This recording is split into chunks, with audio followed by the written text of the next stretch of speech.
స్వచ్ఛత అంటే నందిని. నందిని పాలు మరియు పెరుగు. నమస్కారం, welcome to temple tour with Gitanjali.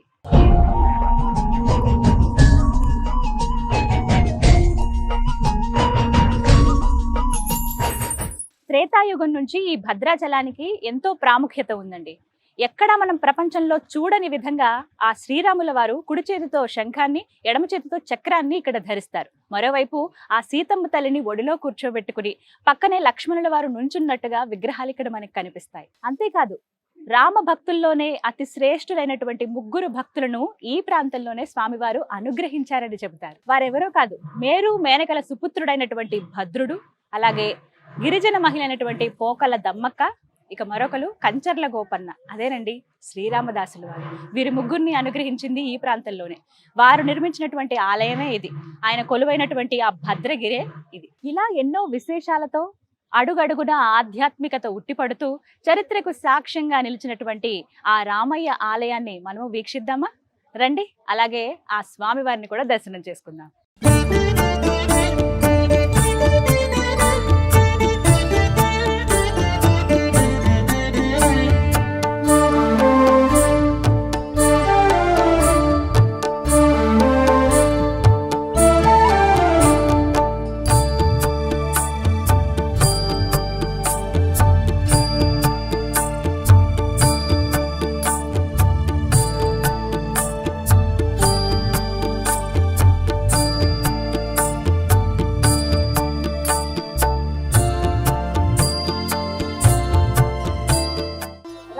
దర్శనానికి వెళ్ళాలంటే ఇదే ప్రధాన ద్వారం. ఇటు నుంచే వెళ్ళాలి లోపలికి. వెళ్దామా మరి?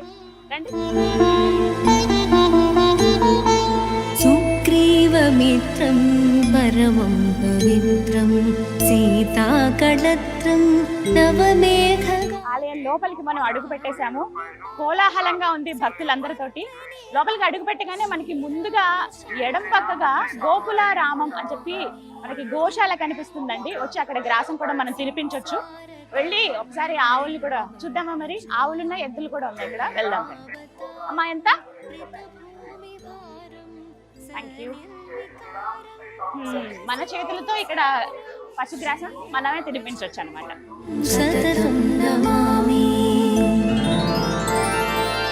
లక్ష్మీ నివాసం జగతాం నివాసం భూదేవి వాసం శరదిందుహాసం లంకా నివాసం భువనే ప్రచారం శ్రీరామచంద్రం సతతం నమామి. మందారమాలం. గోవుకి పృష్ఠభాగంలో మహాలక్ష్మీదేవి కొలువై ఉంటుందని చెప్తారు కదా, అందుకే అందరూ ఇక్కడ నమస్కారం చేసుకుంటారండి. ముందుగా గ్రాసం పెట్టి ఇలా దండం పెట్టుకోవచ్చు. గోవులోనే సకల దేవతలు కొలువై ఉంటారని చెప్తారుగా. ఒక గోవుకి నమస్కారం చేసుకుంటే ముక్కోటి దేవతలకు నమస్కారం చేసుకున్నట్టే. గోశాల మనం దర్శించుకున్న తర్వాత పక్కనే దాసాంజనేయ స్వామి వారు కొలువై ఉన్నారండి. రాముల వారు ఎక్కడుంటే హనుమంతుడు అక్కడ ఖచ్చితంగా ఉంటారు కదా. రాముల వారి దర్శనానికి వెళ్లే ముందే ఇక్కడ దాసాంజనేయ స్వామి వారిని మనం దర్శించుకోవచ్చు. రండి వెళ్దాం. ఆ రామయ్యకి ఎప్పుడు బంటే కదా హనుమంతుడు. ఈ బంటును నేనయ్యాని నిరంతరం రామనామ స్మరణ. మనమైనా ఒక్క నిమిషం అటు ఇటుగా ఏమరపాటులో ఉంటామేమో కానీ ఆ ఆంజనేయ స్వామి మాత్రం అనుక్షణం ఆయన నరనరాన, ఆయన రక్తంలో ప్రతి దాంట్లోనూ అణువణువున ఆ రామయ్య నిండిపోయాడు. ఒక్క క్షణం కూడా శ్రీరామ అనకుండా ఉండలేరంట. ప్రతినిత్యం అలా ధ్యానం చేస్తూనే ఉంటారు. ఆయన చిరంజీవి కదా, ఇప్పటికీ ఎక్కడో ఉన్నారు ఆయన అని అందరం నమ్ముతాం కదా. అదేవిధంగా ఇక్కడ నిరంతరం రామనామ స్మరణ చేస్తూ హనుమంతుల వారి చేతులు జోడించి ఇలా చక్కగా ఇలా కూర్చున్నట్టుగా మనకు కనిపిస్తారు అన్నమాట. రామ మృదునామమున పులకించు హనుమా రామపద సేవకి అంకితమౌ హనుమా. మనం భద్రగిరి పైన ఉన్నాము. స్వామివారిని దర్శించుకోవాలంటే ఇంకా 51 మెట్లు ఎక్కి వెళ్లాల్సి ఉంటుంది. అయితే వయోవృద్ధులు కానీ వికలాంగులు కానీ ఎవరైనా ఉంటే వాళ్ళ సౌకర్యార్థం ఇక్కడ లిఫ్ట్ కూడా ఏర్పాటు చేశారండి. ఒకసారి ఈ లిఫ్ట్ బయట చూడండి ఎంత అందంగా ఉందో.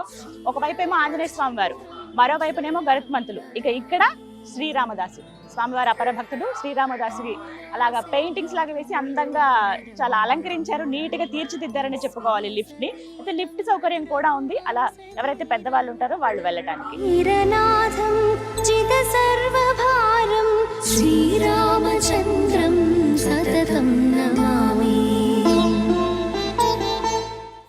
శ్రీరాముల దర్శనం వెళ్లే వారికి స్ట్రిక్ట్ రూల్స్ ఇక్కడ ఉన్నాయండి.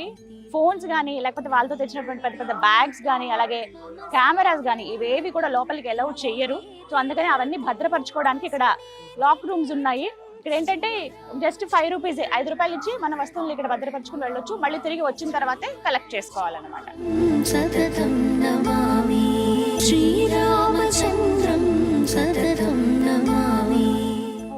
ఎంత పెద్ద మండపమో, మొత్తం స్తంభాలన్నీ కూడా ఉన్నాయి. మధ్య మధ్యలో ఇది చిత్రకూట మండపం అని అంటారండి. ఇక్కడ స్వామివారికి సంబంధించిన వాహనాలన్నీ కూడా ఇక్కడ భద్రపరుస్తారు. మొట్టమొదటిగా శ్రీరామదాసులు వారు చేయించినటువంటి వాహనం దగ్గర నుంచి ఇప్పటి వరకు స్వామివారికి ఎన్నైతే వాహనాలు ఉన్నాయో దగ్గర దగ్గర ఒక 20 వాహనాలు ఉంటాయండి. అవన్నీ కూడా ఇక్కడే భద్రపరుస్తారు అనమాట. ఇక్కడ నుంచే మనం చూడొచ్చు. చాలా విశాలంగా, చాలా పెద్దగా, నీట్ గా అమర్చారు, మెయింటైన్ చేస్తున్నారనే చెప్పుకోవాలి.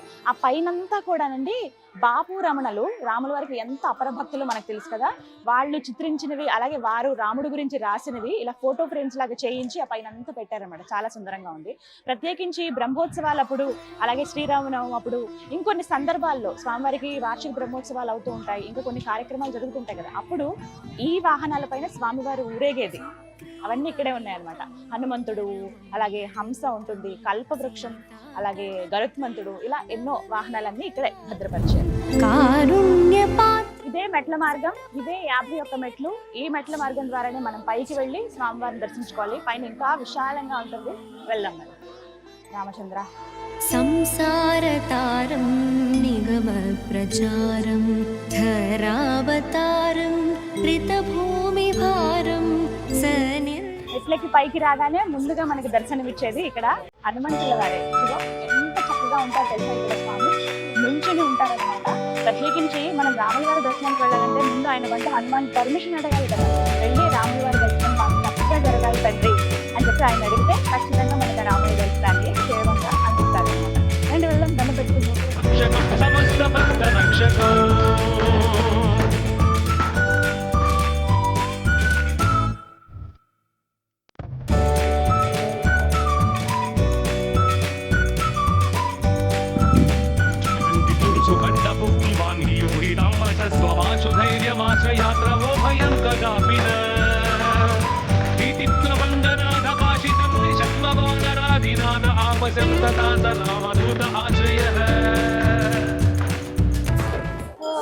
ఇవన్నీ అప్పట్లో చూసారా, మొత్తం సుబ్రహ్మణ్య స్వామి. లక్ష్మీ నివాసం జగత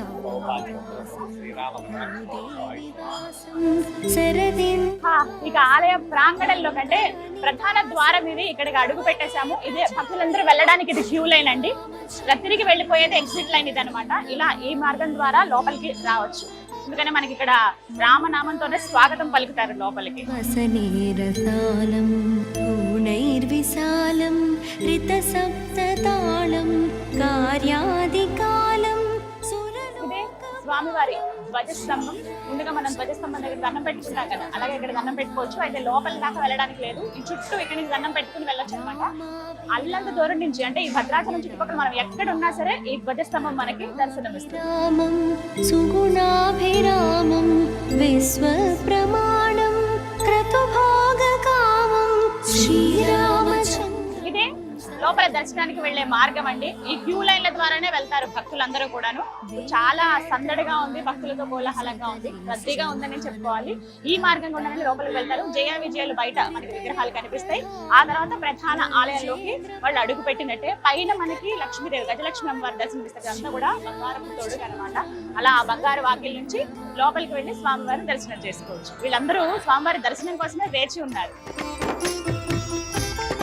చూసారా, ఇదే స్వామివారి తులాభారం అండి. ఎవరైతే భక్తులు మొక్కుకుంటారో మేము ఇలా స్వామివారికి సమర్పిద్దాం అనుకుంటున్నాం అన్న వాళ్ళు, అది ఏదైనా కావచ్చు, వస్తు రూపంలో కావచ్చు, ధన రూపంలో కావచ్చు, వాళ్ళు ఇక్కడ తులాభారంకి కూర్చుంటారు అనమాట. వాళ్ళు ఎంత వెయిట్ అయితే ఉంటారో అంత వెయిట్, అంటే వాళ్ళ శక్తి కొలది వాళ్ళు బియ్యం ఇవ్వచ్చు, లేకపోతే ఏమైనా పళ్ళు ఇస్తారు కొంతమంది ఇంకేమైనా ప్రసాదాల్లాగా పంచిపెట్టండి అని ఇస్తారు. కొంతమంది ఎంత బరువు ఉన్నారో దానికి తగ్గట్టుగా డబ్బులు కూడా ఇచ్చేస్తారనమాట. అంత బరువు ఉన్నటువంటి అంటే అన్ని డబ్బులు ఖర్చేటువంటి అన్ని కేజీల బియ్యం మా తరపున స్వామివారికి ఇవ్వండి, అన్న ప్రసాదంలో పెట్టండి అని చెప్పి ఇలా స్వామివారి సంబంధించిన తులాభారం ఇది. ఎవరైతే భక్తులు వస్తారో వాళ్ళు ఇక్కడ ఇవ్వచ్చు. ముందుగా మనం ఆఫీస్ దగ్గర సంప్రదించి వాళ్ళు ఇక్కడ ఈ కార్యక్రమంలో పాల్గొనవచ్చు. మమ పాపమ పాకురుదేవ జలధి गजनयन विधिनमुचिहरण मुख विबुध विनुत पद पद्मा ఎక్కువ శాతం అండి సంతానం లేని వాళ్ళు ఎవరైతే ఉంటారో వాళ్ళు వచ్చి స్వామివారికి మొక్కుకుంటే వాళ్ళకి సంతానం కలిగిందని అలా ఆ పిల్లలు తీసుకొచ్చి ఇక్కడ తూగుతారనమాట. ఎంత బరువు అయితే పిల్లలు ఉంటారో అన్ని చిల్లర నాణ్యాలు ఇవ్వటం కానీ, లేకపోతే ఎంత బరువు ఉంటారో అంత డబ్బులు ఖర్చు పెట్టి ఆ బియ్యం సమర్పించడం కానీ, అన్న ప్రసాదాలు ఎవరైతే అంటే వచ్చిన భక్తులకి అన్న వితరణ చేస్తారు కదా, అప్పుడు ఆ డబ్బులు అక్కడ వినియోగించండి అని కానీ ఇలా రకరకాలుగా భక్తితో స్వామివారికి సమర్పిస్తారనమాట. ప్రస్తుతం ఇక్కడ ఆలయంలో ఉత్సవాలు జరుగుతున్నాయండి. స్వామి అమ్మవార్లను గరుడ వాహనం పైన ఊరేగిస్తున్నారు. నిజంగా ఎంత సందడిగా ఉందో తెలుసా. ఆ మేళతాళాలు మంగళ వాయిద్యాల నడుమ స్వామివారిని అలా ఊరేగించుకుంటూ గరుత్మంతుడి పైన ఆ వాహనం పైన తీసుకువెళ్తున్నారు అన్నమాట. చూడండి ఎంత సుందరంగా ఉన్నారో.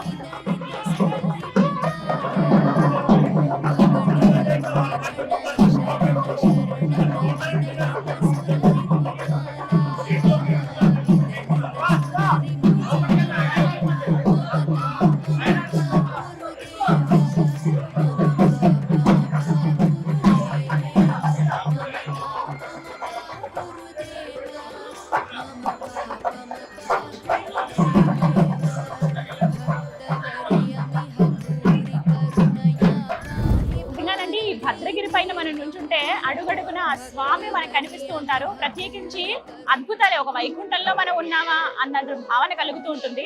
ఇలా ఒక దగ్గరికి వచ్చి చూస్తే నాకు అనిపించింది స్వామివారి వెండి రథం ఇది. ఒకసారి చూడండి ఎంత బాగుందో. 2 అశ్వాలతోటి మధ్యలో లక్ష్మీదేవి కూర్చున్నట్టుగా ఉంటుంది. అక్కడ స్వామివారిని పెడతారనమాట ఆ మధ్యలో ఆ మండపం దగ్గర. ఇదంతా కూడా పూర్తిగా వెండి రథం.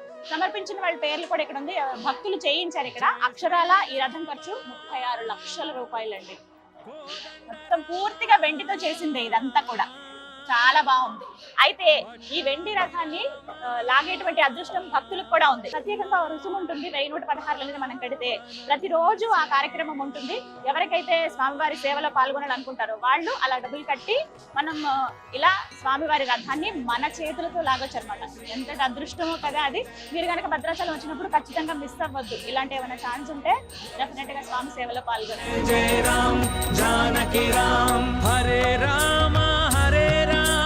ఆ సీతారాముల దర్శనానికి వచ్చే వాళ్ళు ఫ్రీ లైన్ కూడా ఉంటుంది. స్టార్టింగ్ మనం కింద నుంచి వచ్చినప్పుడు చూసారా అంటే మీకు చూపించాను ఒక లైన్. ఆ దర్శనం అంతా కూడా ఫ్రీ లైనే. మనకి కింద నుంచి క్యూ లైన్ ఉంటుంది. లేదా మేము ప్రత్యేకంగా స్వామివారికి అర్చన చేయించుకోవాలనుకుంటున్నాం అన్న వాళ్ళు 300 రూపీస్, అలాగే 500 రూపీస్ టికెట్స్ ఉంటాయి. లేదా మేము అభిషేకంలో పాల్గొంటాం అనుకునే వాళ్ళు 1500 రూపాయలతోటి అభిషేకంలో కూడా మనం పాల్గొనొచ్చు. వాళ్ళు వెళ్ళడానికి మార్గం ఇటువైపు అన్నమాట. ఇది ఇలా ఈ దారి గుండా వెళ్ళొచ్చు. ముందుగా మనం టికెట్ తీసుకుని వెళ్దాం.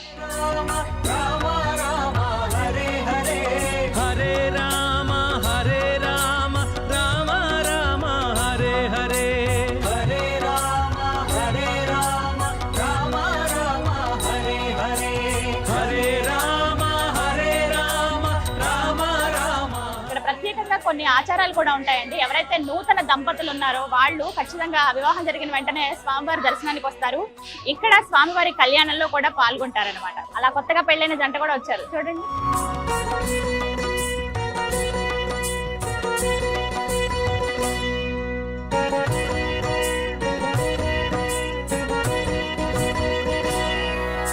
దశరథ నందన దశముఖ మర్దన దానవ భంజన శ్రీరామ.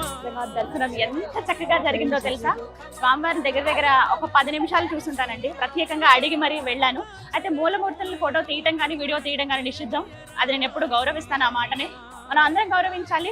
స్వయంగా వచ్చి చూస్తేనే మనం నిజంగా ఒక తన్మయత్వానికి లోనవుతాం. ఆ స్వామివారిని చూసినప్పుడు నిజంగా చాలా చాలా బాగుంది. నా మొహం చూస్తే మీకు అర్థమై ఉంటుంది ఎంత కళగా ముందుకి ఆ తర్వాతకి. నిజంగా ఆయన ఎంత ప్రశాంతంగా అమ్మవారిని ఒళ్ళో కూర్చోబెట్టుకుని ఉన్నారు. పక్కన లక్ష్మణ స్వామి వారు దగదగా మెరిసిపోతున్నారు. ఆభరణాలు కొన్ని ఉన్నాయి స్వామివారికి వేశారు. అలాగే పూలతో అలంకరించారు అందంగా. చాలా బాగుంది. చూపి విడమర్చి చెప్తున్నారనమాట. ఇవి ఉత్సవమూర్తులు, ఇవి మూలమూర్తులు, దర్శించుకోండి స్వామిని అని చెప్పి ఒక 10 నిమిషాల పాటు ప్రశాంతంగా నాకు వచ్చిన 4 కీర్తనలు పాడుకుని ఆ స్వామివారిని తలుచుకుని ప్రశాంతంగా చూడగలిగాను. ఖచ్చితంగా మీ జీవితంలో ఒక్కసారైనా రండి, వచ్చి ఆ స్వామివారిని దర్శించుకోండి. ఇక్కడి నుంచి ఆలయం ఎంత సుందరంగా కనపడుతుందో చూడండి. గర్భాలయం ఆ స్ట్రక్చర్ కానీ ఎంత అద్భుతంగా ఉందో. చాలా నీట్ గా చెక్కినట్టుగా కనబడుతుంది. ఎక్కడ రంగులు అవి ఏం వేయలేదు. అలాగే అంటే ఆ కాలం నాటిదని తెలియడానికి అలా ఎలా అయితే నిర్మించారో అలా వదిలేశారు. సుందరంగా ఉంది. ఇక్కడి నుంచి పూర్తిగా మనకి ఆ గర్భాలయం దేవాలయం అంతా కూడా కనపడుతుంది. ఆ లోపలే స్వామివారి కొలువై ఉన్నది. ఆ భద్రాద్రి రాముడిని చూస్తే నిజంగా మనసంతా నిండిపోతుందండి. మళ్ళీ మళ్ళీ చూడాలని ఉంది నాకు, కానీ అందరికీ అవకాశం ఇవ్వాలి భక్తులకి. మళ్ళీ ఆ రామయ్య పిలిస్తే ఖచ్చితంగా వెళ్తాను. దర్శనం చేసుకుని అలా బయటికి రాగానే మనకి ఇక్కడ వైకుంఠ రాముడి దర్శనం మరొక్కసారి జరుగుతుందండి. ఒక్కసారి ఇలా చూడండి, గోపురం పైన బంగారం తొడుగు వేశారు అక్కడ స్వామికి. లోపల మూర్తి ఏ విధంగానైతే కొలువై ఉంటారో అచ్చు అదే విధంగానండి. లక్ష్మణ స్వామి వారు అలా నుంచున్నట్టుగా, ఒడిలో ఆ సీతమ్మను పెట్టుకుని రాముల వారు అలా కూర్చున్నట్టుగా ప్రశాంతంగా కనిపిస్తారు. కింద అంటే ఎవరి కోరిక మేరకు వైకుంఠం నుంచి శ్రీరాముల వారి కదలి వచ్చారు అంటే ఆ విష్ణుమూర్తి మళ్ళీ వైకుంఠ రాముడిగా కొలువై ఉన్నారు. ఆ భద్రుడు మనకు అక్కడ కొండల్లో ఆయన ఉన్నట్టుగా కనిపిస్తుంది. పూర్తిగా ఒక్కసారి చూడండి, ఇక్కడ నుంచి చూస్తే నిజంగా ఆ రామయ్య దర్శనం అయినట్టేనండి. దర్శనం చేసుకుని వచ్చి ఇక్కడ ఒక్కసారి ఆ గోపురానికి దండం పెట్టుకుంటే, అక్కడ కనిపించేటువంటి ఆ వైకుంఠ రాముడికి దండం పెట్టుకుంటే చాలు, నిజంగా వైకుంఠంలో ఆ స్వామిని చూసినటువంటి అత్యంతమైన అద్భుతానికి, ఆ అమిత ఆశ్చర్యానికి మనం లోనవుతాము. అంతటి అదృష్టం అని కూడా చెప్తూ ఉంటారు. దండం పెట్టుకోండి మీరు కూడా. రామచంద్ర వైకుంఠ లక్ష్మణ భ్రాత లక్షణ చరిత మోక్ష ప్రదాయక శ్రీ సీతారామచంద్రుల వారి ఆలయానికి అత్యంత ఆకర్షణీయం, ప్రత్యేకం గోపురం పైన ఉన్నటువంటి ఆ సుదర్శన చక్రమేనండి. ప్రతి ఆలయంలో మనం ఇలా చక్రాన్ని చూడము, కేవలం ఇక్కడ భద్రాద్రి రామయ్య ఆలయంలో గోపురం పైన ఉన్నటువంటి ఆ సుదర్శన చక్రాన్ని చూడండి. స్వయంగా ఆ స్వామి వారే ప్రసాదించినటువంటి సుదర్శన చక్రం ఇది. దీనికి సంబంధించి కథనం చెప్తారు. శ్రీరామదాసుల వారు ఆలయం నిర్మించేటప్పుడు మొత్తం ఆలయం అంతా పూర్తయిపోతుంది, ఇక గోపురం ఒకటి నిర్మించాలి అని చెప్పి ఆ చివరి భాగం ఏదైతే ఉంటుందో అది కూడా నిర్మిద్దామని చెప్పి మొత్తం అంతా ఏర్పాట్లు చేసిన తర్వాత ఎన్నిసార్లు నిర్మాణం చేసినా కూడా అది పడిపోతూనే ఉండేదట. అస్సలు కుదిరేది కాదు. ఆయన చాలా బాధపడేవాళ్ళు. ఏంటి రామచంద్ర, ఇంత కష్టపడి ఇంత కడుతున్నాం, అన్ని సమకూరే గానీ ఇలా గోపురం ఎందుకు సరిగా కుదరట్లేదు అనుకుంటే, ఒకసారి ఆయనకి ఆకాశవాణి నుంచి ఒక వినపడుతుంది అనమాట, ఒక మాట, నువ్వు ఎంత ప్రయత్నించినా అది కుదరదు, నా నుంచి నీకు ఒక శిఖరం పైన ఏం పెట్టాలి అనేది నేనే అనుగ్రహిస్తానని చెప్తారు. అలా సరే స్వామివారే ఇస్తానన్నారు కదా అని ఆయన ఆ రోజు రాత్రి నిద్రలోకి వెళ్ళిన తర్వాత స్వప్నంలో ఆ శ్రీరాముల వారే దర్శనమిస్తారు. ఆ ఒక మాట చెప్తారనమాట, నువ్వు ఎందుకు అంత ఇబ్బంది పడుతున్నావు, బాధపడుతున్నావు, ఇదంతా నేనే కదా నీతో చేయించుకున్నాను, నువ్వు ఏమాత్రం చింతించకు, రేపు ఉదయాన్నే వెళ్ళి నువ్వు గోదావరి నదిలో ఒకసారి స్నానం ఆచరించు, అక్కడ పెట్టాల్సిన సుదర్శన చక్రాన్ని, ఆ చక్రాన్ని నేనే అనుగ్రహిస్తానని చెప్తారు. ఇక తెల్లవారుతుంది, ఎప్పుడెప్పుడు తెల్లవారుతుందా అని ఎదురు చూస్తూ ఉంటారు ఆ శ్రీరామదాసుల వారు. వెంటనే వెళ్ళి గోదావరి నదిలో స్నానం ఆచరిస్తూ ఉండగానే అలా గోదావరి నదిలోంచి సుదర్శన చక్రం కొట్టుకుని వస్తుంది. ఆ చక్రమే ఇక్కడ పైన పెట్టారనమాట. అది చూసారా, నిజంగా స్వయంగా ఆ స్వామి వారు ప్రసాదించినటువంటి సుదర్శన చక్రం అది. ఎంతో ఆనందంతో స్వయంగా స్వామివారు ఇచ్చారని చెప్పి తీసుకొచ్చి ఆ గోపురం పైన అలా పెడతారు. అప్పటి నుంచి ఎలాంటి ఇబ్బంది ఉండదు. ఆ తర్వాత స్వామివారిని లోపల ప్రతిష్ఠించేదాకా విగ్రహ నిర్మాణం కావచ్చు, ఆలయ నిర్మాణం కావచ్చు, ఇవన్నీ కూడా జరుగుతాయి. చాలా సుందరంగా కనపడుతుంది. అప్పటి నుంచి ఆ సుదర్శన చక్రాన్ని అందరూ దర్శించుకుని తరిస్తారనమాట.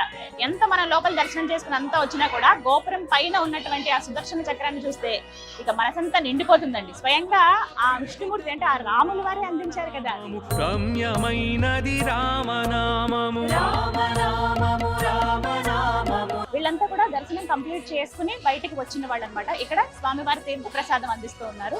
ఇక్కడ నుంచి అలా ముందుకు వెళ్తే ఇక్కడ భద్ర మహర్షి వారి సన్నిధి కూడా ఉంటుంది. అక్కడికి వెళ్ళి చూడొచ్చు. అంటే ఎవరైతే భద్రుడు ఆయన కోరిక మేరకే కదా రామావతారం పూర్తయిన తర్వాత కూడా ఆయన వైకుంఠంలో ఉండి ఆ భక్తుడి కోసం అన్ని విడిచిపెట్టి వైకుంఠ రాముడిగా ఈ భద్రగిరిపై వచ్చి కొలువున్నాడు ఆ భద్రాద్రి రాముడు. ఇగో ఆయనకి సంబంధించినటువంటి విగ్రహం కూడా అంటే కొండ రూపంలో మనం ఇక్కడ చూడొచ్చు అనమాట.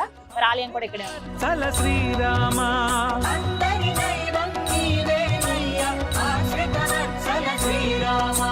అయోధ్యవాస ఇక్కడ నిజంగానే ఒక ప్రత్యేకం అండి. ఎవరైతే ఆ మేనకల సుపుత్రుడు భక్తవరదుడు ఎవరైతే ఉన్నారో ఆ భద్రుడు ఆయన ఇలా కొండ రూపంలోనే కదా ఉంటారు. నేను కొండ రూపంలో కొలువై ఉంటాను, మీరు వచ్చి ఇక్కడ నా పైన కొలువుండండి స్వామి అంటే ఎక్కడైతే ఆయన శిరస్సు భాగం ఉందో అక్కడే కరెక్ట్ గా గర్భాలయం మనం చూడొచ్చండి. అయితే వారిని ఇక్కడ ఒక రూపంగా ఏర్పాటు చేసిన ఇదంతా కొండ కూడా ఆయనకి గుర్తుగా అనమాట. ఇది ఆయన సన్నిధే. ఆ వెనక భాగాల్లో ఇలా కొండలా కనబడుతుంది. ఇక్కడ వీళ్ళందరూ చేస్తుంది ఏమిటంటే ఒకసారి మన మనసు పెట్టి ఆ రాముల వారిని మనసు నిండా తలుచుకుని ఆ కొండ ఆ గుట్ట పైన ఇలా చెవి పెట్టి వింటే శ్రీరామ శ్రీరామ అని వినపడుతుందట. మనం కూడా వెళ్దాం, అదంతా మన భక్తి కదా, ఒకసారి వెళ్ళి విందాం.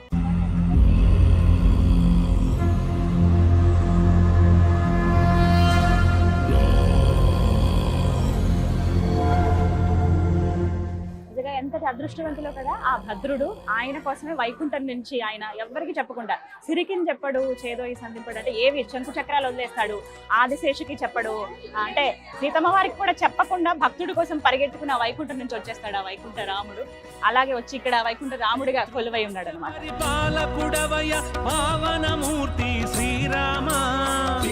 శ్రీరామ రామ రామేతి రమే రామే మనోరమ సహస్రనామ తత్తుల్యం రామ నామ వరామే. సీతారామచంద్రుల వారి యాగశాల ఇది. ఇక్కడే యజ్ఞం అవి నిర్వహిస్తారండి. ఒక మాట చెప్తారు, ప్రత్యేకంగా కాశీ క్షేత్రంలో మనం 1000 మందికి అన్నదానం చేసిన, ఇక్కడ ఒక్క భక్తుడికి అన్నదానం చేసిన ఒకటే అని చెప్తారు. నిజంగా అదృష్టం ఇలాంటి ప్లేసెస్ కి మనం రావాలన్నా దర్శించుకోవాలన్నా ఇక్కడ యజ్ఞ యాగాదులన్నీ కూడా ఇక్కడే నిర్వహిస్తారనమాట. ఇక్కడ కొంతమంది ఋత్వికులు కూర్చోవడానికి సరిగ్గా స్థలం ఉంది, బయట నుంచి ఇలా వీక్షించవచ్చు. ఇదే యాగశాల.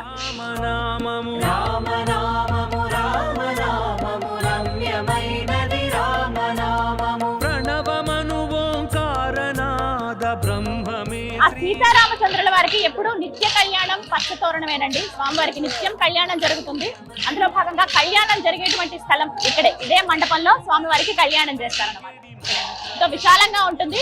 కళ్యాణం అయిపోయిన తర్వాత ఎప్పటికప్పుడు క్లోజ్ చేసేస్తారు. అయితే భక్తులు కూర్చోవడానికి చాలా స్థలం ఉంది ఇక్కడ నుంచి వీక్షించవచ్చు. నూతన దంపతులు కావచ్చు, అలాగే వాళ్ళ వివాహ రోజులు ఉన్నప్పుడు, అంటే పెళ్లి రోజులు ఉన్నప్పుడు అలా చాలా మంది వచ్చి కళ్యాణం ఇక్కడ జరిపించుకుంటారన్నమాట. ప్రతినిత్యం ఉంటుంది. మన ఆసక్తి, మన భక్తి వచ్చి స్వామివారి కళ్యాణంలో పాల్గొనవచ్చు.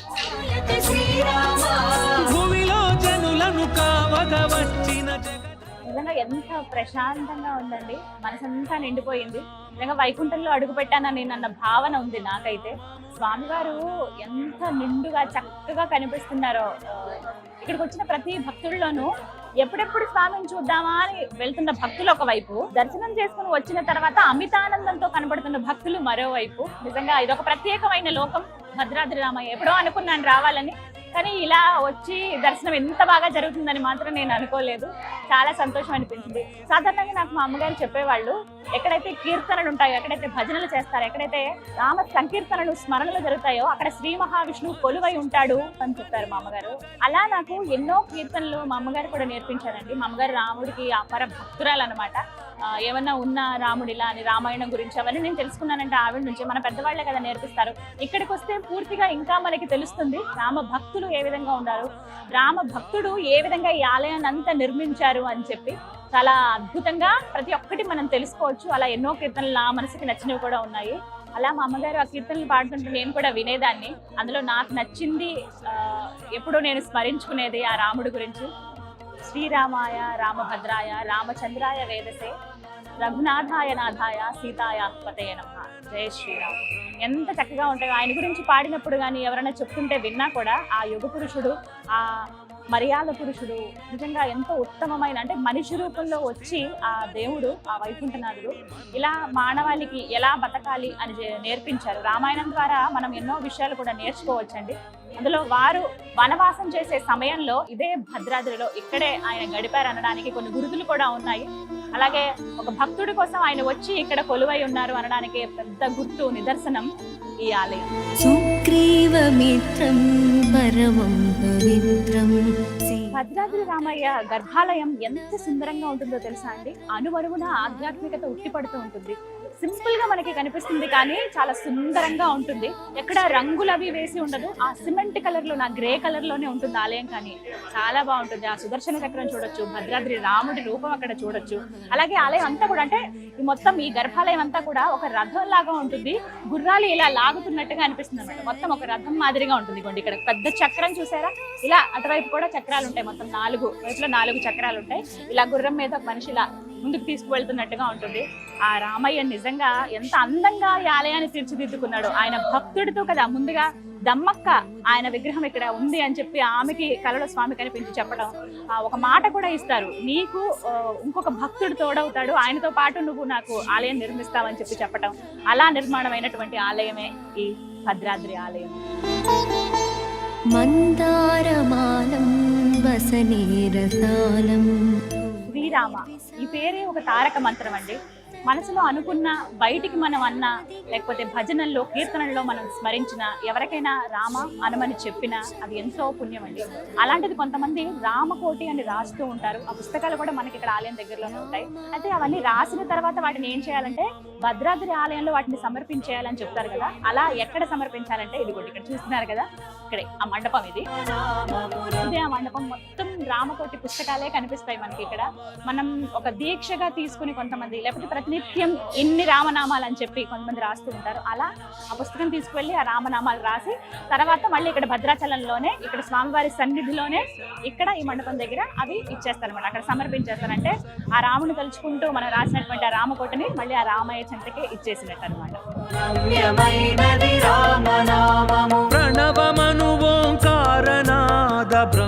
స్వామివారికి ఎదురుగుండా, అంటే ఆలయంకి గర్భాలయానికి ఎదురుగుండానే మనకి ఎడం పక్కగా స్వామివారి అపర భక్తుడు శ్రీరామదాసు వారి విగ్రహం కూడా చూడొచ్చండి. ఇదిగోండి ఇక్కడే స్వామి.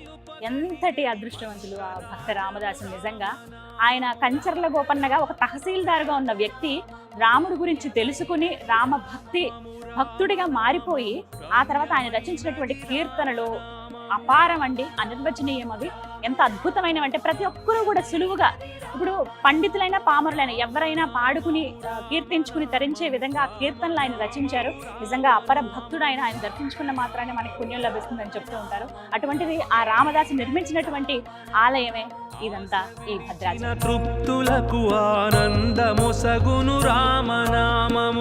ఇక్కడ స్వామి అమ్మవార్ల శేష వస్త్రాలని ఇక్కడ అమ్ముతూ ఉంటారండి. కావాలంటే మనం తీసుకోవచ్చు. ఎవరైతే భక్తులు ప్రేమతో భక్తితో స్వామివారికి సమర్పిస్తారు కదా, స్వామివారికి పంచ కానీ, అమ్మవారికి చీర కానీ, అలాగే లక్ష్మణ స్వామివారికి పంచ, ఇవి ఇచ్చినవన్నీ కూడా ఇక్కడ విక్రయిస్తారు. మనం ఏదైనా పూజలు జరిగినప్పుడు, ఏమైనా శుభకార్యాలప్పుడు ఈ వస్త్రాలు కట్టుకుని మనం ఆ పూజలో పాల్గొనొచ్చు. అంటే అంతటి పవిత్రమైనవి, స్వయంగా స్వామి అమ్మవార్లకి ధరింపజేసినవి ఇస్తారు. లేదంటే ఉట్టిగా అమ్మవారి దగ్గర పెట్టిన చీరలు కావచ్చు, అలాంటివి కూడా ఇక్కడ మనం తీసుకోవచ్చు. అమ్మవారి చీర అంటే ఎంత అదృష్టమో కదా అది కట్టుకోవాలంటే. స్వామివారికి దీపారాధన చేయొచ్చు. అయితే ఆలయం బయటనే, మనకి లోపల ఎక్కడ కూడా మనకు అవకాశం ఉండదు కాబట్టి ఇక్కడ స్వామికి నేతి దీపాన్ని సమర్పించి వెళ్ళొచ్చు అనమాట లోపలికి. కొంతమంది దర్శనం అయిపోయిన తర్వాత వచ్చి దీపాన్ని వెలిగిస్తారు. ముందుగా కూడా దీపాన్ని వెలిగించి మనం లోపలికి వెళ్ళొచ్చు. ఇక్కడ 1,00,000 ఒత్తులు, 1,00,000 ఒత్తులు, అలాగే 1116 ఇలా ఈ ఒత్తుల సంఖ్యను పెట్టి ఇలా దీపంలో పెట్టి మనకి ఇస్తారనమాట. నేను కూడా దీపం వెలిగిస్తాను.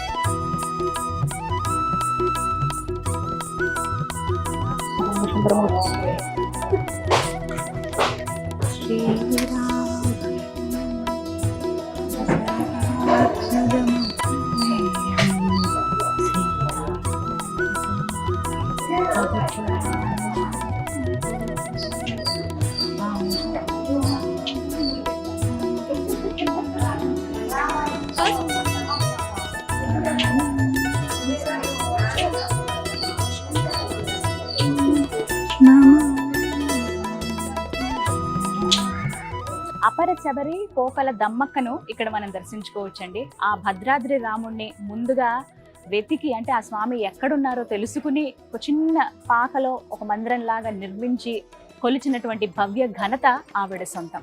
ఆవిడని ఇక్కడ విగ్రహ రూపంలో పెట్టారు. ఎలా అయితే ఆమె కొలిచిందో ఒక తాటాకు పాకలో స్వామివారిని ఇలా పెట్టి, అంటే సీతమ్మ వారు స్వామివారు అలా ఉన్నట్టుగా, పక్కన లక్ష్మణ స్వామివారు ఉన్నట్టుగా, అంటే ఒకే శిలపైన వాళ్ళు అలా లభించారు. అలా వారిని తీసుకొచ్చి, ఎలా అయితే దొరికారో అలా తీసుకొచ్చి ఒక చెట్టు కింద పెట్టి ఒక పాకలాగా నిర్మించి, వాళ్ళకి అప్పట్లో ఆమెకి ఏమి తెలిసేది కాదు కదా, ఒక ఆకులో అంటే స్వామివారికి నైవేద్యం కూడా పెట్టాలి కదా మరి ఆహారం అని చెప్పి తాటి పండ్లు తీసుకొచ్చి పెట్టేవారంట. దానికి గుర్తుగా ఇక్కడ చూడండి తాటి పండ్లు. ఆవిడ ఎంత వృద్ధురాలంటే ఇంకా నడవలేని స్థితి ఆవిడది. కొంచెం ఆ ఏజ్లో ఆమెకి స్వామివారు అలా కనపడడం, కళలో కనిపించడం నిజంగా అద్భుతమే. చేతి కర్ర కూడా పక్కన ఉంది చూడండి. ఒక గుట్ట మీద ఆవిడ కూర్చుని స్వామిని కొలుస్తున్నట్లుగా కనిపిస్తుంది. తాటి పండ్లు నైవేద్యంగా పెట్టేవారు అనమాట. జలజనయన విధినముచిహరణ ముఖ విబుధ వినుత పద పద్మ.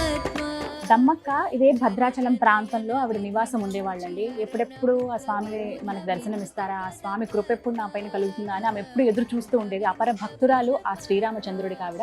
ఒకరోజు ఆవిడ కలలో, అంటే స్వప్నంలో స్వామివారు దర్శనం ఇస్తారనమాట. దమ్మక్క ఇదే ప్రాంతంలో, నువ్వు ఉంటున్నటువంటి ఈ ప్రాంతం దగ్గరలోనే ఆ గుట్టల్లో, ఆ అడవిలో నేను ఉన్నాను, నన్ను ఒకసారి కనిపెట్టి ఎక్కడున్నానో బయటికి తీసి నాకు ఇలా ఆలయం నిర్మించు. అయితే నీకు సహాయం చేయడానికి నాకు ఇంకొక భక్తుడు కూడా వస్తాడు, ఆయన సహాయంతో ఒక మందిరాన్ని మీరు నిర్మించు నుంచి భక్తులకు నా దర్శనం ఇప్పించండి అని చెప్తారట. ఆమెకి ఇంకా రాత్రి నిద్ర కూడా సరిగ్గా పట్టదు, ఎప్పుడెప్పుడు తెల్లవారుతుందా అని చెప్పి కొంచెం ఇంకా చీకటి కొద్దిగా మసకపోయి తెల్లవారుతుండగానే ఆమె ఎక్కడున్న స్వామి విగ్రహం అని చాలా వెతుకుతుంది. ఎంత వెతికినా కూడా కనిపించదు. ఇక్కడే ఉన్నానన్నావయ్యా నువ్వు, ఎక్కడున్నావు అంత వెతుకుతుంటే ఒక చీమల పుట్టలో అప్పుడు ఆమెకి కొంచెం ఇలా వంగి లోపల పుట్ట లోపలికి చూస్తే విగ్రహాలు కనిపిస్తాయి. ఎలా బయటికి తీయాలో తెలియదు. అప్పుడు గోదావరిలోంచి నీళ్ళని తీసుకొచ్చి కుండలతో అంటే ఆ వయసులో కూడా ఆవిడ ఏమాత్రం విసుక్కోకుండా, అంటే స్వామి నాకు కనిపించడన్న ఆయనే ఆజ్ఞించాడన్న ఇదితో వెళ్ళి కుండలతో నీళ్లు తీసుకొస్తుంది. దగ్గర చాలా వరకు 10-15 కుండలు నీళ్ళు అలా తీసుకొచ్చిన తర్వాత అలా పోస్తే మొత్తం ఆ మట్టంతా నానిపోయి విగ్రహాలన్నీ కూడా బయటకు వస్తాయి. అలా వచ్చిన ఆ విగ్రహాలను తీసుకుని ఎక్కడ పెట్టాలి, అక్కడే ఉంచితే కుదరదు కదా, మొత్తం అంతా అడవి కదా. అలా ఆ విగ్రహాలను పట్టుకుని మోసుకుంటూ బయటకు తీసుకొచ్చి ఒక చదునుగా ఉన్నటువంటి ఒక గుట్ట పైన పెట్టి దానిపైన ఇలా పాకలాగా ఏర్పాటు చేసి, ఇప్పుడు ఏదైతే నమూనా మనం చూస్తున్నామో ఇదేనండి, అలా పాకలాగా పెట్టి తాటి పండ్లు తీసుకొచ్చి స్వామివారికి నైవేద్యం పెట్టి ప్రతినిత్యం ఇలా పూజ చేసేదట. ఆ తర్వాత శ్రీరామదాసు రావటము, ఆ పూజ అంటే మిగతా అన్ని తెలుసుకోవటం, నా రామయ్య ఎక్కడే అని ఆమె ఎంత ఆతురతగా చెప్తుందో. రామదాసు గారికి అలాగే వారి భార్య ఇద్దరు కూడా వచ్చినప్పుడు అక్కడ పర్యటించినప్పుడు ఆ పర్ణశాలలో అంతా చూపించి ఇదంతా రాముడు నడిచిన ప్రదేశం, ఆ రామయ్య ఇక్కడ కొలువై ఉన్నాడు, ఆ రాముడు గుడి కడదామనంటే అప్పుడు నిర్ణయించుకుని ఇద్దరు కలిసి మొత్తం ఆ గ్రామ ప్రజలందరి సహాయంతో డబ్బులన్నీ తీసుకుని ఆ డబ్బులతోటి ఆలయాన్ని నిర్మిస్తారన్నమాట.